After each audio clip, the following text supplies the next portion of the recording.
Well, I want to talk to you about your career a little bit too, because it's one of those things where you're very good at a lot of different things.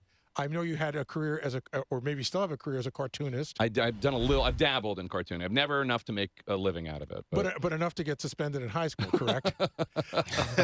Somebody's been doing their homework. So you want me to tell that story? Sure.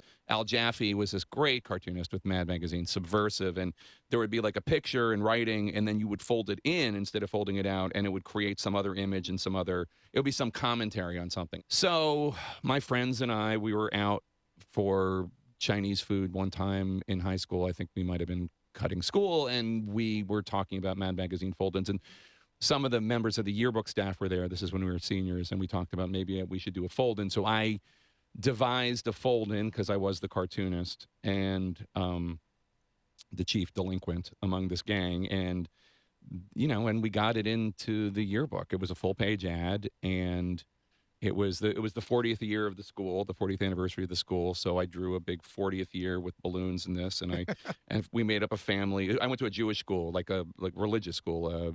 Akiba Hebrew Academy is what it was called. It's called something else now. Well, when you opened it, it said, the Morgan Sterns of Woodwood, Pennsylvania, congratulate the school, blah blah blah, 40th year, blah blah blah blah. When you folded it in, it said, for all the BS, eat this, and the 40th year became a giant penis.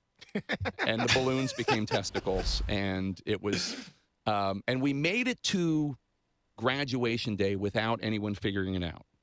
But then they figured it out before graduation, and so we got in trouble. We had to do community service. We had to apologize. I don't understand. I read you had to do community service. It's not a crime. What you have to go pick up trash on the highway? It was just, what? I remember just like hammering. I just remember ripping nails out of boards while everybody else was taking the SATs or something, taking their final exams. It was just, they didn't know what to do. They had to punish us. We literally graduate. Like I got an empty Naugahyde folder when I marched in graduation. There was no diploma in there.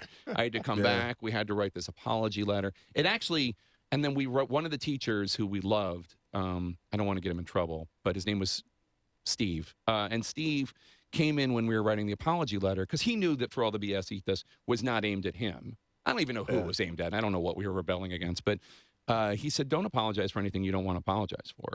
So we did the Washington, D.C., we're sorry. We regret if anybody was offended kind of thing. And that was the end of that. And then, that was, my dad was not happy. He was very, How'd you guys get caught? Somebody told somebody, and, and I don't want to say it leaked out because that's a horrible pun, but people found out about it. And then next thing you knew, the teachers had heard about it, and people were demanding. The teachers were demanding punishment. It didn't say to the teachers. Right. Every yearbook after that had to go through a very vigorous vetting process for every single page.